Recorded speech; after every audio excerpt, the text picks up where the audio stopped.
میرے حضور کی تو کوئی بہن نہیں تھی، لیکن جب حضرت حلیمہ سعدیہ کے ہاں حضور گئے تو وہاں حضور کی ایک رضائی بہن کا تذکرہ ملتا ہے جو حضور کو لوریاں دیتی تھی، نام شیمہ تھا۔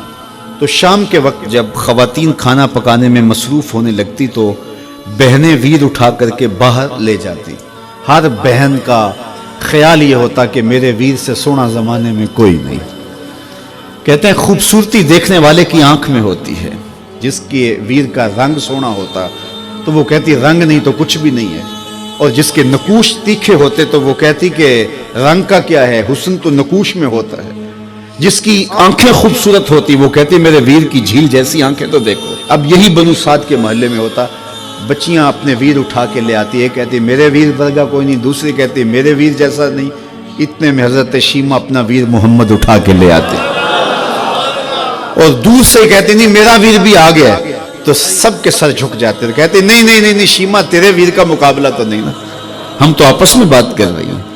اور پھر جب کسی بہن کے ویر کو متفقہ طور پہ ساری کہہ دیں کہ تیرا ویر ہی سونا ہے تو پھر اس کا فخر تردید نہیں ہوگا نا، پھر ان کا ذوق آسمان کو چھونے لگتا۔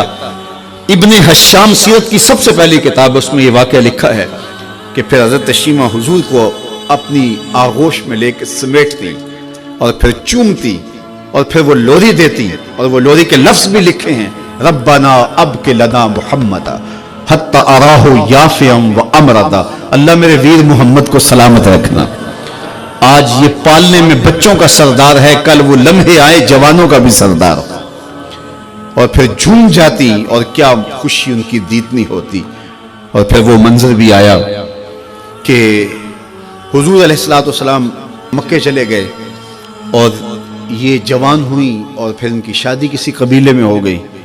آقا کریم نے اعلان نبوت کیا، 13 سال کا وقت کٹا اور پھر حضور مدینہ شریف چلے گئے۔ جب غزوات کا سلسلہ شروع ہوا تو جس قبیلے میں شیمہ کا نکاح ہوا تھا اس قبیلے میں مسلمانوں کے ساتھ ٹکراؤ ہوا تو اللہ نے مسلمانوں کو فتح عطا کر دی۔ تو اس قبیلے کے لوگ قیدی ہو کے حضور علیہ السلام کے غلاموں کے ہاتھوں گرفتار ہیں۔ تو یہ اپنے قیدیوں کو چھڑانے کے لیے قبیلے کے سردار ایک ایک گھر سے فدیے کے لیے رقم جمع کر رہے ہیں۔ چلتے چلتے شیمہ کے گھر بھی پہنچے جو کہ ایک عمر کا حصہ گزار چکی تھی، اور جا کے کہا کہ اتنا حصہ آپ کا بھی آتا ہے۔ کہا کس لیے؟ کہا وہ جو لڑائی ہوئی ہے اتنے ہمارے بندے گرفتار ہو گئے ہیں تو ان کو چھڑانا ہے۔ تو چلتے چلتے باتوں میں کسی کے لبوں پہ حضور کا نام آ گیا تو شیمہ نے کہا اچھا انہوں نے تمہارے لوگ پکڑے؟ کہا ہاں۔ تو کہا پھر تم رقم اکٹھی نہ کرو، مجھے ساتھ لے چلو۔ انہوں نے کہا تجھے ساتھ لے چلیں؟ کہا تم نہیں جانتی وہ میرا ویر لگتا ہے، وہ میرا بھائی لگتا ہے۔ قوم کے سرداروں کے ساتھ حضرت شیمہ حضور کے نوری خیموں کی جانب جا رہی ہیں اور صحابہ ننگی تلواروں سے پہرا دے رہے۔ یہ مکی دور تو تھا نہیں، یہ مدنی دور تھا۔ اور شیمہ قوم کے سرداروں کے لے کے جب آگے بڑھنے لگی نا تو صحابہ نے تلواریں سون دی، رک جا اے دیہاتی عورت، جانتے نہیں آگے کوچہ رسول ہے، آگے بغیر اذن کے جبریل بھی نہیں جا سکتے، تم کون ہو؟